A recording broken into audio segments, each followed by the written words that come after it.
ಹತ್ತಪೂರ್ವಕವಾಗ ಪದಗಳ ಮಾಂತ್ರಿಕತೆಯನ್ನು ನೈವ ಚೆಂದಾದರೂ ಅನುಭವಿಸಿದ್ದೀರ. ಇದನ್ನು ಪೋಖಿಸಿ ಸುಂದರವಾಗಿ ಕಾಯ್ಬರಹದ ಪತ್ರದ ಹತ್ತಿರದ ನೋಟ್ ಪ್ರತಿಯೊಂದು ಪದವು ಪ್ರೀತಿ ಮತ್ತು ಪ್ರಾಮಾಣಿಕತೆಯಿಂದ ತುಂಬಿದೆ. ಶಾಯಿಯಿಂದ ಭಾವನೆಗಳು ಹೊರ ಕಮ್ಮುವುದನ್ನು ನೈವ ಅನುಭವಿಸಬಹುದು.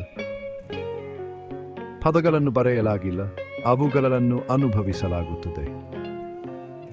ಆಗ ಮಲೆಯ ಮನ್ಯಾಹ್ನವನ್ನು ಕಂಪಿಸಿಕೊಳ್ಳ್ರಿ.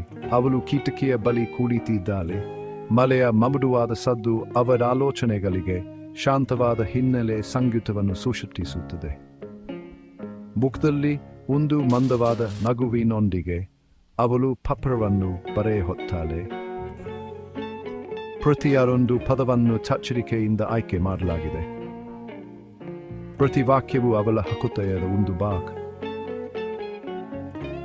ಹೊರಗಿನ ಮಲೆಯು ಅವರದೊಳಗಿನ ಭಾವನೆಗಳ ಬಿರುಗಾಳಿಯನ್ನು ಪ್ರತಿಬಿಂಬಿಸುತ್ತದೆ. ಆದರೆ ಇದು ಸುಂದರವಾದ ಬಿರುಗಾಳಿ. ಇದು ಸ್ಪಷ್ಟತೆ ಮತ್ತು ಶಾಂತಿಯನ್ನು ತರುತ್ತದೆ. ಅವಳು ತನ್ನ ಆತ್ಮವನ್ನು ಕಾಗದದ ಮೇಲೆ ಸುರಿಯುವಾಗ ಅವಳ ಕಂಪುಗಳಲ್ಲಿ ಪ್ರೀತಿಯನ್ನು ನೀವು ನೋಡಬಹುದು. ಬೇಗವಾಗಿ ಮುಂದಕ್ಕೆ ಅವನು ಪತ್ರವನ್ನು ಸ್ವೀಕರಿಸುತ್ತಾನೆ. ಪ್ರತಿ ಸಾಲನ್ನು ಓದುತ್ತಿದ್ದಂತೆ ಅವನ ಕಂಪುಗಳು ಆಶ್ಚರ್ಯ ಮತ್ತು ಸಂತೋಷದಿಂದ ಅಗಲವಾಗುತ್ತವೆ.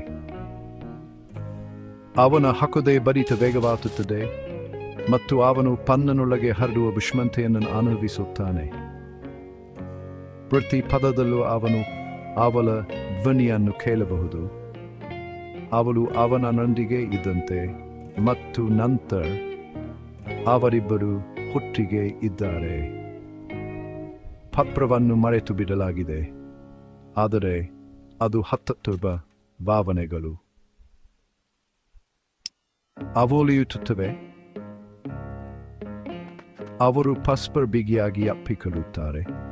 ಎಲ್ಲ ಹೇಳದ ಪದಗಳು, ಬರೆದ ಪದಗಳು ಎಲ್ಲವೂ ಕ್ಷಣದಲ್ಲಿ ಚೆಲುವು ಕುಟ್ಟಿಗೆ ಬರುತ್ತದೆ. ಕೆಲವೊಮ್ಮೆ ಸರಳವಾದ ಸನ್ನೆಗಳು, ಮರೆ ದಿನದಂದು ಕಾಯ್ಬರಹದ ಪತ್ರ ಪ್ರಪಂಚವನ್ನು ಅರಿಯಿಸಬಲ್ಲದು. ಹಾಗಾದರೆ ಒಂದು ಕುಚ್ಚನ್ ಫೇಕೆ ತೆಗೆದುಕೊಳ್ಳಬಾರದು. ನಿಮ್ಮ ಭಾವನೆಗಳನ್ನು ಬರೆಯಿರಿ, ನಿಮ್ಮ ಹೃದಯವನ್ನು ಹಂಚಿಕೊಳ್ಳಿರಿ.